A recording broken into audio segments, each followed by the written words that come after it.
वरिष्ठ पत्रकार वॉशिंगटन से मेरे साथ रोहित जुड़ रहे हैं। रोहित, एक बार फिर से आपका स्वागत है।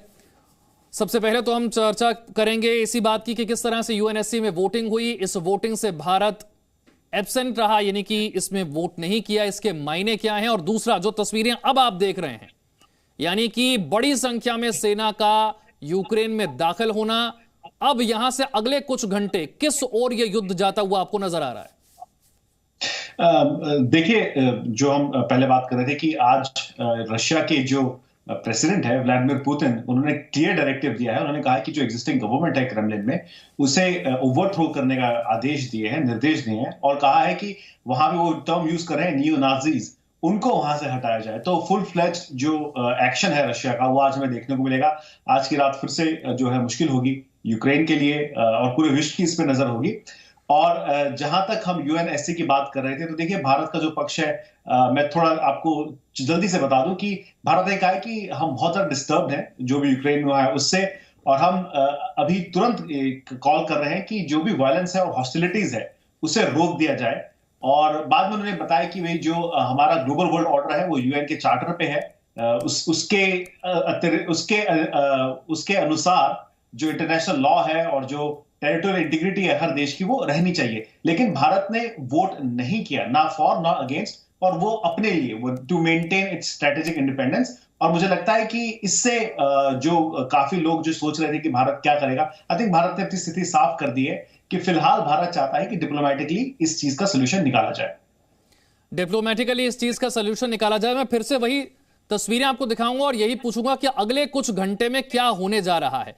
क्या कीव पर कब्जा करने के बहुत नजदीक है रूस? क्या यूक्रेन सरेंडर करने के नजदीक है? अगले 12 से 24 घंटे क्या निर्णायक होने जा रहे हैं? देखिए, अगले अगले जो कम से कम मैं कहूंगा 24 घंटे में जो है कीव में काफी ज्यादा जबरदस्त फाइटिंग की हमें खबरें सुनने को मिलेगी। आज जो है इंटेलिजेंस एजेंसीज यही कह रही थी कि थोड़ा सा रशिया का जो रेजिस्टेंस था, जिन्होंने अंडर एस्टिमेट कर लिया था, तो वो जो रेजिस्टेंस है वो उन लोगों को अगेन रशिया ने शायद अंडर एस्टिमेट किया था। लेकिन खबर यही है कि आने वाले 24 घंटे में कीव के आसपास जो है वहां पे फाइटिंग ज्यादा होगी, और कीव को हासिल करने की जो रशिया की शायद मंशा है वो शायद सुबह होते तक पूरी हो जाए, ऐसा यहां पे माना। यानी अगले 12 से 24 घंटे में आप कह रहे हैं कि कीव पर पूरे तरीके से रूस का कब्जा हो सकता है? इस बात की पूरी संभावना है? ये इंटेलिजेंस एजेंसी ऐसा दावा कर रही है कि शायद सुबह आते आते तक जो मेजर गवर्नमेंट इंस्टीट्यूशंस है वहां पे रशिया जो है अपनी सेना को भेज के उससे अपने कंट्रोल में ले लेगा।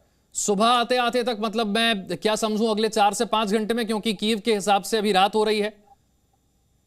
जी, मैं एक्चुअली वॉशिंगटन के हिसाब से सुबह कह रहा था। तो हमारे यहाँ पे तो अभी शुरू हुई है रात, तो मुझे लगता है अगले 8 से 10 घंटे के अंदर, अगले 8 से 10 घंटे में कीव पर पूरे तरीके से कब्जा हो सकता है। और फिर व्लादिमीर पुतिन का मकसद क्या होगा? क्योंकि वो पहले कह चुके हैं कि यूक्रेन पर कब्जा मकसद नहीं है। कीव को अगर पूरे तरीके से कब्जे में कर लेते हैं, उसके बाद अगला कदम क्या होगा पुतिन का? देखिए, जो जो जो खबर आई है वो ये है कि पहले वहां पे सरकार हटाई जाएगी ज़ेलेंस्की की। तो उसके बाद अगर आप क्रेमलिन पे कब्जा कर लेते हैं तो आपने ईस्टर्न और वेस्टर्न जो यूक्रेन है आप उसको अलग कर देंगे। मिलिट्री जो है वो ईस्ट से वेस्ट नहीं जा पाएगी। और उसके बाद जब वो शायद उसके बाद ये होगा कि अपनी जो पपेट सरकार है जो व्लादिमीर पुतिन चाहते हैं वहां पे हो, वो उसे वहां पे स्टैब्लिश करने की कोशिश करेंगे। और साथ ही साथ जो एक फाइनल जो सीज फायर कह लें या नेगोशिएशन टेबल पे जो बात हो रही है कि पुतिन कब आएंगे, तो उसके बाद जब अपनी सरकार वहां पे अपने नियुक्त की हुई सरकार वहां पे जब बनाएंगे, उसके बाद मुझे लगता है कि शायद ये जो वॉर है ये यूक्रेन तक ही इस बीच ज़ेलेंस्की के पास क्या विकल्प होंगे? ये सब कुछ होते हुए यूक्रेन के प्रेसिडेंट ज़ेलेंस्की देखते रहेंगे या वाकई उनके पास अब कोई विकल्प बचा है? क्या कोई लड़ाई अब लड़ सकता है यूक्रेन? कोई रेजिस्टेंस है? देखिए, मुझे लगता है कि रेजिस्टेंस तो है। कल हमने ये भी बताया था कि रिजर्व फोर्सेस को कहा गया, लोगों को रोका गया बॉर्डर पे, जो मेल थे बिटवीन 18 और 60, उनको कहा गया रुकिए, आप लड़िए। हो सकता है कई सिटीज में गुरिल्ला वॉरफेयर जैसी सिचुएशन बने, इसे ड्रैग आउट करने की सिचुएशन हो सकता है ज़ेलेंस्की यूक्रेन में मौजूद रहे। और यह भी हो सकता है कि क्रेमलिन अगर कब्जे में आ जाता है रूस के, तो उसके बाद ज़ेलेंस्की के लिए शायद यूक्रेन में रहना सही नहीं होगा, उनकी खुद के लिए ठीक नहीं होगा। तो अगर ज़ेलेंस्की देश छोड़ देते, और हमने लास्ट ईयर भी देखा था अफगानिस्तान में जब हुआ था, तो उसके बाद फिर बहुत कम विकल्प रह जाएंगे यूक्रेन के पास। ये जो बातचीत की बात बार बार की जा रही है, रूस भी कह रहा है कि आप बातचीत कीजिए, यूक्रेन भी कह रहा है हम बातचीत के लिए तैयार है, ये बातचीत कि भी सिर्फ बातें की जा रही हैं, वाकई बातचीत होने वाली है? होगी, बिल्कुल होगी, लेकिन जब तक व्लादिमीर पुतिन अपना ऑब्जेक्टिव हासिल नहीं कर लेते तब तक डिप्लोमेटिक चैनल्स बैक चैनल बात करते रहेंगे। लेकिन एक सिंसियर एफर्ट जो है, मुझे लगता है वो व्लादिमीर पुतिन अपना जो ऑब्जेक्टिव है उसको पूरा करने के बाद ही वो सिंसियर एफर्ट दिखाएंगे।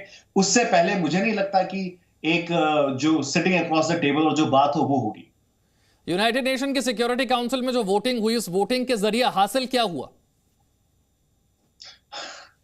देखिए, दुनिया के लिए ये बहुत जरूरी है समझना कि एक ऐसा एक सुपर पावर अगर छोटे से एक कोई स्टेट, मतलब एक नेशन को, एक देश को अगर इस तरह से एग्रेशन दिखाता है तो बहुत जरूरी हो जाता है दुनिया के सामने ये दिखाना कि ये गलत है। और आई थिंक आज यही साबित करने की कोशिश की गई। अगर आप देखें, सिक्योरिटी काउंसिल में 11 मेंबर्स ने इस बात का कहीं ना कहीं रशिया को दिखाया कि वो यूनाइटेड है। बहरहाल 3 जो ऐसे देश थे उन्होंने एब्सटेन की वोटिंग वहां पे। लेकिन जब 11 यूएनएससी के मेंबर्स पूरी दुनिया को दिखा रहे हैं कि रशिया गलत है, तो इसको कहीं ना कहीं हिस्टोरिकल रिकॉर्ड्स में ये बात हमेशा आएगी। और आने वाले समय में आई थिंक जो कोई छोटे मोटे कोई अगर और कॉन्फ्लिक्ट्स हो किसी और देश में, तो ये दिखाने की, एक पोस्चरिंग करने की कोशिश की गई है। और साथ ही साथ रशिया को आइसोलेट करने की जो कोशिश है अमेरिका की, वो जारी है। तो इसके टेंजिबल बेनिफिट्स तो हमें देखने को नहीं मिल रहे, लेकिन ये एक डिप्लोमेटिकली ये रिक्वायरमेंट थी यूएनएससी की कि वो एकजुट होकर दिखाए कि रशिया यहाँ पे एग्रेसर है। और वो करने में कम से कम आज यूएनएससी के जो मेंबर्स थे वो सक्सेसफुल रहे। अमेरिका, यूरोपियन यूनियन, नेटो, कोई भी अपनी सेना के जरिए तो यूक्रेन की मदद नहीं कर रहा है। लेकिन हाँ, जो पहले हो रहा था उसे और बढ़ा दिया गया, यानी कि सैंक्शंस को, प्रतिबंध को। अब अमेरिका ने, यूके ने और कनाडा ने, इन सभी ने व्लादिमीर पुतिन पर और उनके विदेश मंत्री पर, दोनों पर प्रतिबंध लगा दिए हैं। उनके जो एसेट्स हैं वो वहां पर जब्त होने शुरू हो चुके हैं, फ्रीज होने शुरू हो चुके हैं। जी बिल्कुल, आज और आज तक ऐसा इट्स अनप्रेसिडेंटेड, बहुत रेयर है एक्चुअली। अनप्रेसिडेंट तो मैं नहीं कहूंगा, रेयर होता है कि यूएस एक सिटिंग वर्ल्ड लीडर जो है उनके ऊपर प्रतिबंध लगाए। तो ये अपने आप में बहुत बड़ी बात है। और जैसा कि हम रात की कवरेज में बात कर रहे थे कि व्लादिमीर पुतिन के लिए ये आसान नहीं होगा और इसके इम्पैक्ट में देखेंगे वो लंबे समय, मतलब थोड़े अगर 2, 3, 4, 5, 6 महीने। लेकिन तब तक ये जो जंग है शायद खत्म हो जाए, तब तक शायद व्लादिमीर पुतिन नेगोशिएट कर ले। और जब वो नेगोशिएट करेंगे तो उसमें ये सारे जो सैंक्शंस हैं इनमें वो जरूर एक्सेप्शंस मांगेंगे।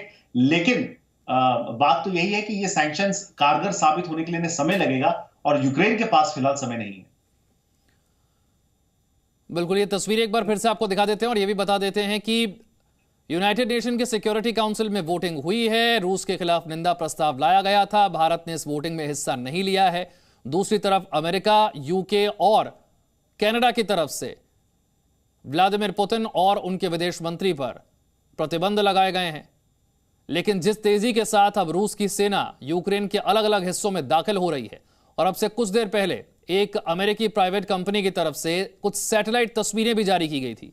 यह बताया गया था कि कितनी बड़ी संख्या में ट्रांसपोर्ट हेलीकॉप्टर, ये देखिए, ये वो सैटेलाइट तस्वीरें हैं। रोहित, आप भी जरा इन तस्वीरों को देखिए और बताइए इसके मायने क्या है। 150 ट्रांसपोर्ट हेलीकॉप्टर यहां पर तैनात कर दिए गए हैं और बहुत बड़ी संख्या में जो सेना के वाहन हैं वो भी सैटेलाइट पिक्चर्स में नजर आ रहे हैं। यानी कि यह हमला अब और तेज होने वाला है अगले कुछ घंटों में, यही संकेत है। बिल्कुल, और ये बिल्कुल मैं वही बार बार कह रहा हूं कि व्लादिमीर पुतिन की जो प्लेबुक थी उससे खोल के रख दिया है अमेरिका ने। और इसमें कोई अंदेशा नहीं है कि यहां से और एग्रेसिव बिहेवियर दिखेगा हमें रशिया का। मुझे नहीं लगता कोई डिप्लोमेटिक विन यहां पे हो सकती है फिलहाल। और जब तक व्लादिमीर पुतिन चाहेंगे, इसे जितना ज्यादा इसको फोर्सफुली लेने की कोशिश करेंगे, हमें ये बिल्डअप और ये एग्रेशन दिखता रहेगा। तो ये ये जो तस्वीरें हैं साफ बयान करती है कि मंशा क्या है व्लादिमीर पुतिन की। बहुत बहुत शुक्रिया रोहित, हमारे साथ जुड़े हुए थे, वरिष्ठ पत्रकार वॉशिंगटन से, ये समझाते हुए कि अगले कुछ घंटे क्यों निर्णायक साबित हो सकते हैं, यूएनएससी में हुई वोटिंग के मायने क्या हैं। Presenting B News app available on Google Play and App Store. Download it now.